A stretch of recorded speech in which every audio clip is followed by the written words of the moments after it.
Joining us now from House Judiciary, Congressman Jeff Van Drew. Congressman, it's great to see you again. What do you make of this? You were in the House hearing with Kristi Noem. You've been watching her hearings all week.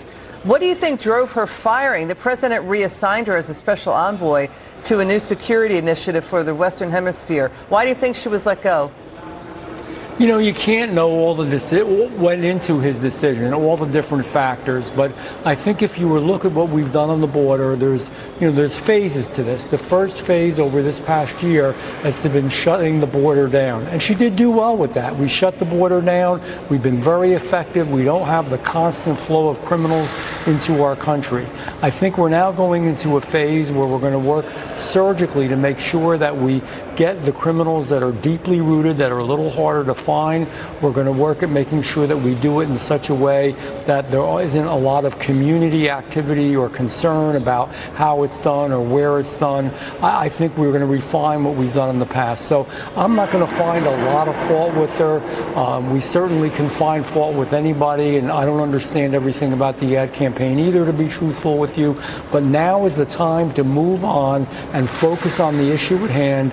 And the issue is that we had allowed a tremendous number of terrorists, actually, that were on the terror watch list, and millions of people who are criminals and committed felonies in our country. Many of them are still there. We need to continue to do that and do it well. You know, the FBI does have the U.S. in heightened alert. 18,000 terrorists let into the U.S. That's what lawmakers have been telling us. You know, Senator James Lankford said Biden let in 70,000 from known areas of terrorism in just 1 year. Let's get your reaction to this. The co-host of ABC's The View, Elizabeth Hasselbeck, delivered a reality check on the serious damage to America from Biden's open borders. Watch this. I think all lives matter to God.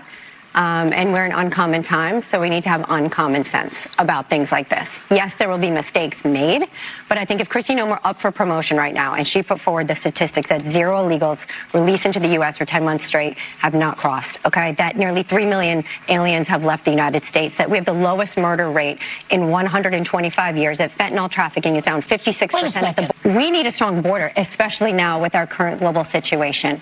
And I believe that you may say you don't want border control and you're against ICE, but I actually don't believe you in your daily lives. How many people in the audience here had to go through security to get here? Raise your hand. Just be honest. Otherwise, you go to jail, I guess, for illegal trespassing, right? We need strong borders more than ever right now. We are being infiltrated. But Elizabeth, can I give you on the border when Renee Good and Alex Peretti were murdered, and death is not a mistake. That was a murder. No, that is a murder. Now let me finish. As were those killed by illegal immigrants. Murder. As were those killed by illegal immigrants, right? What do you think? That was an interesting flip of the script. Hasselbeck pointing out viewers in the audience had to go through security, but people poured in without any vetting under Joe Biden. You couldn't make it up. People almost find it hard to believe. They'll ask you when you talk about it, are you really telling the truth? Yeah, we are. They let these people in. And to be honest with you, and again, we saw in the committee of the whole, the entire committee in judiciary, in my subcommittee, which I chair on oversight, time and again, you saw and heard of people that were let in this country that were known felons. It's disgusting. It's horrible. That's the issue at hand. We want to make sure that we get the country to be safer, and we will. Congressman Jeff Van Drew, thank you so much.